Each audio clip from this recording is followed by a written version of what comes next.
بسم اللہ الرحمن الرحیم۔ جوانی میں میٹھی چیزوں کے زیادہ استعمال سے بڑھاپے میں بہرے پن کا مسئلہ ہو جاتا ہے۔ دوا کھانے کے تھوڑی دیر بعد تک پیدل چلنے سے گریز کرنا چاہیے۔ گھر میں رزق کم ہو جائے تو صبح اٹھتے ہی 3 سجدے شکرانے کے ادا کریں۔ رات کو سونے سے پہلے باوضو ہو کے سویا کریں۔ روٹی کھانے سے قبل بلی کے سامنے روٹی رکھیں۔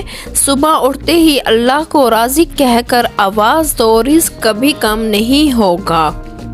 شام کو ادرک کھانے سے ذہن تیز ہوتا ہے۔ شام کے وقت نمکین چیزیں کھانے سے پرہیز کرنا چاہیے۔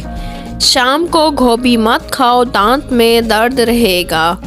شام کو کبھی مونگ پھلی مت کھاؤ، دمہ کی بیماری ہو جائے گی۔ شام کو چاول مت کھاؤ ورنہ چربی بڑھ جائے گی۔ سونف زیادہ کھانے سے نزلہ زکام ختم ہو جاتا ہے۔ سرخ شلجم کھانے سے موٹاپے سے جان چھوٹ جاتی ہے۔ شوہر کو اپنے قدموں میں لانا ہے تو اسے اچھا کھانا کھلاؤ۔ تلسی کے رس میں زیرہ ملا کر کھائیں، لیکوریا کی بیماری سے جان چھوٹ جائے گی۔ اگر آواز بیٹھ جائے تو گڑ والے چاول کھا لیں۔ لیکوریا کا مسئلہ ہے تو زیادہ ٹماٹر کھائیں۔ سردی کی وجہ سے جلد خشک ہو جائے تو انڈے کی زردی میں زیتون ملا کر بدن کی مالش کرو۔ اگر آپ اپنے ہاتھ پاؤں کو گورا کرنا چاہتے ہیں تو آلو کے پانی سے دھو لو۔ اگر چہرے کو خوبصورت کرنا چاہتے ہیں تو بادام کا تیل چہرے پر لگاؤ۔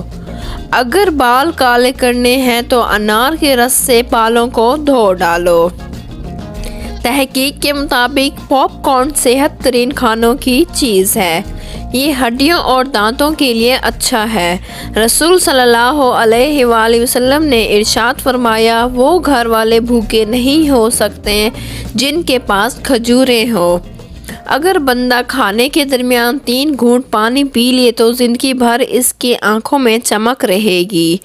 کھانا کھاتے وقت بھوک باقی ہو تو کھانے سے ہاتھ کھینچ لو۔ تمام بیماریوں کا علاج ہے۔